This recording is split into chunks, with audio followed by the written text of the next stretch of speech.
So you're telling me you made 10 brake horsepower over stock? Is that what you're telling me? For 1,200 quid? Right, so today we've got a W205 C43 AMG in. He actually came in last week for an alignment because he'd been to a few places. I couldn't get the alignment right for whatever reason, and he brought the car in so we could fix his alignment. So we were looking over the car. It's a nice looking car. It sounded different. It got some downpipes on it. So he was telling me a certain tuning company had tuned it, and we've heard the exact story before with one of these, and me being me, I'll just say it how it is. Both ways, I'll say it's good or bad. So yeah, this car, we had a customer come in a couple of years ago with C43. The tuning company claimed it was 480 brake horsepower stage 1, and it came in here and ran 390 brake horsepower. And it was literally like, might as well have been stock. I'd have called it stock with a bit of good fuel in it. It wasn't tuned. It'd been charged 1,200 quid and it basically being robbed. So we retuned it. We gained an extra 100 foot-pound of torque and an extra 40 brake horsepower over that previous tune.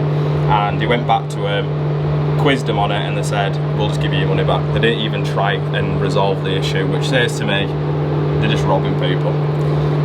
So this car came in, exact same story, but stage 2 with downpipes on it.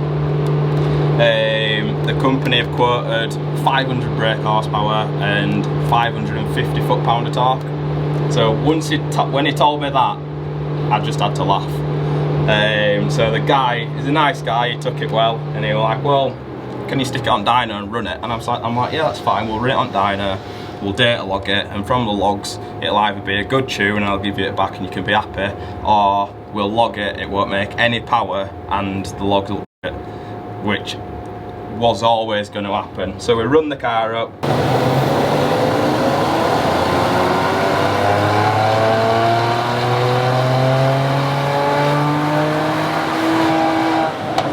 The car made 400 brake horsepower and 500 foot-pound of torque.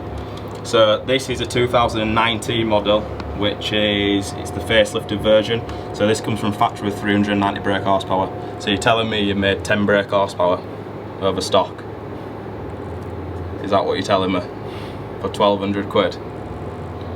So we're absolutely stacked out today, but we've managed to squeeze it in. We've had the ECU out of it.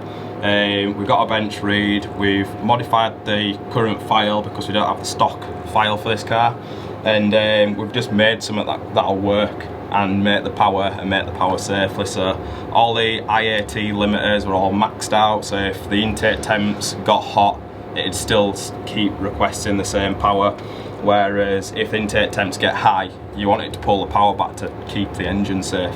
So we've had the ECU out a couple of times, made a couple of revisions, and we've got the car running nice now.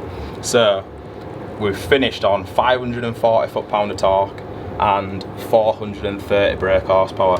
So we've gained an extra 40 foot-pound of torque everywhere and an extra 30 brake horsepower everywhere. So like if you look at the graph, the thin line is previous, and then the thicker line is what we've gained today. So like in this area here at 4,000 RPM, we've gained 70 foot-pound of torque, which is going to make the car feel completely different. So I'm going to get the car off the dyno, give it to the customer, and we're even going to let him drive it first, take it out, see what you think, just so he knows that I'm not BSing him. So I'm going to give him the car and say, take it for a drive and let me know. And he's going to come back and go, what did I get sold before? So that's it for today. Speak to a company, get it done right the first time, and you can enjoy your car and stop wasting money.